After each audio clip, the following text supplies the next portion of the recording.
ಸರಳ ಸಾಮೂಹಿಕದಲ್ಲಿ ಮಗಳ ಮದುವೆ ಮಾಡಿ ಮಾದರಿಯಾದ ಕಾಸರಗೋಡು ಬಿರಾದರ್.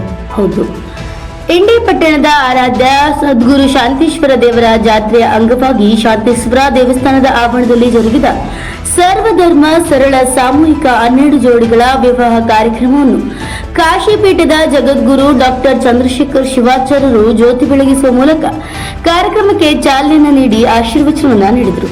ಸಪ್ತಪದಿ ಸಾಮೂಹಿಕ ವಿವಾಹ ಕಾರ್ಯಕ್ರಮದಲ್ಲಿ ನವವಧುವರರಿಗೆ ಶುಭ ಹಾರೈಸಿ ಸಮಾಜದಲ್ಲಿ ಆಡಂಬರದ ಮದುವೆಗಳು ಕಡಿಮೆ ಆದರೆ ಜನರ ಆರ್ಥಿಕ ಪರಿಸ್ಥಿತಿ ಸುಧಾರಿಸಲಿದೆ. ಸಾಮೂಹಿಕ ವಿವಾಹದಲ್ಲಿ ಮದುವೆಯಾದ ದಂಪತಿ ಅನ್ಯೋನ್ಯವಾಗಿ ಬಾಳುವ ಮೂಲಕ ಕಾರ್ಯಕ್ರಮದ ಉದ್ದೇಶವನ್ನ ಸಾರ್ಥಕಪಡಿಸಬೇಕಿದೆ ಅಂತ ಹೇಳಿದರು.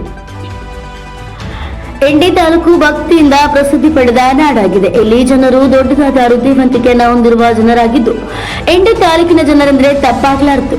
ಸನಾತನ ವೀರಶೈವ ಧರ್ಮ ಅತ್ಯಂತ ದೊಡ್ಡದಾದ ಸಂಸ್ಕಾರವನ್ನು ಉಳ್ಳ ಧರ್ಮವಾಗಿದೆ ಎಂದು ಇಂಡಿ ನಗರದ ಬಿಜೆಪಿ ಮುಖಂಡರಾದ ಕಾಸರಗೋಡು ಬಿರಾದರ್ ಅವರು ವಿಶಾಲ ಮನೋಭಾವವುಳ್ಳ ವ್ಯಕ್ತಿಯಾಗಿದ್ದಾರೆ. ಅವರು ಸಾಕಷ್ಟು ಶ್ರೀಮಂತರಾಗಿದ್ದರೂ ಕೂಡ ತಮ್ಮ ಮಗಳ ಮದುವೆಯನ್ನು ಸರಳವಾಗಿ ಸಾಮೂಹಿಕ ವಿವಾಹ ಮಾಡಿಕೊಡುವುದರ ಮೂಲಕ ನಾಡಿಗೆ ಮಾದರಿಯಾಗಿದ್ದಾರೆ. ಅವರ ಈ ಕಾರ್ಯ ನಿಜಕ್ಕೂ ಶ್ಲಾಘನೀಯ ಅಂತ ಹೇಳಿದರು.